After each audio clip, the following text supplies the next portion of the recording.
End of financial year is upon us, and with it, time to submit your tax returns. Joining us live now, Evan Lucas, the Chief Market Strategist at InvestSMART. Evan, take us through the themes and where we have been. So, Pete, it has been the third year in the last 10 that we'll have a negative year. So we are going to finish down roughly somewhere between 8 and 8.5%, depending on what happens today.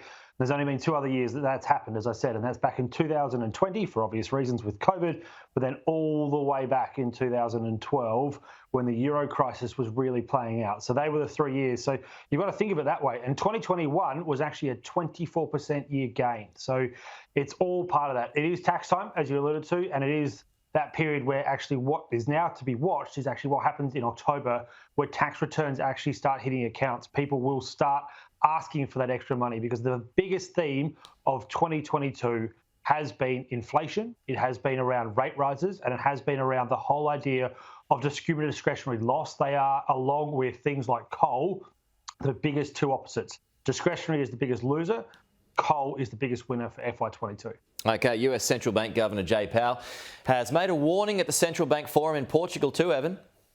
He has. So we're all watching what's been going on in Madrid with regards to the NATO summit. But for us, we're watching what's going on in Portugal, actually in Lisbon right now. It is the central bank meeting of the year, along with Jackson Hole. And why it's so telling is that he was pushed very, very hard around inflation. And his biggest concern, he says, his warning is that inflation now is becoming psychologically ingrained in the world. That businesses and consumers are now already making allowances for it and are believing that it's part and parcel of life.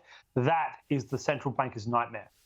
The idea that we now will accept it means that that spiral is very, very hard to get out. He was pushed even further on that, and he said, we will do whatever is required to get it back.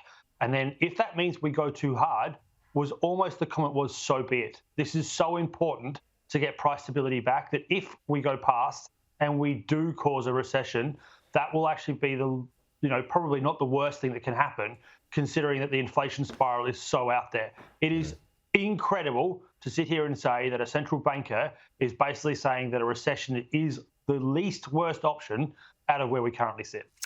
Now, you did talk about the fact that end of year, we're looking towards a dip of about 8% or so, depending on how today goes. What is the next financial year going to look like, Evan? Surely it's going to be better at least?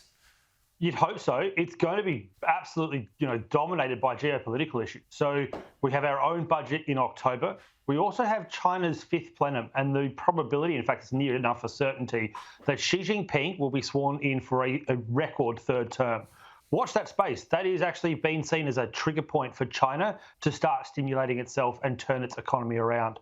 Then finally, November, you've got the US midterms. And at the moment, both sides of politics are trying to hang the US Federal Reserve as the biggest issue around all of the problems going on in the US. So they are the things that actually are going to be the first part of the financial year to watch, and why the geopolitical side is probably going to be the driver, because all of those events have, inverted commas, some form of government intervention or stimulus measures put to them.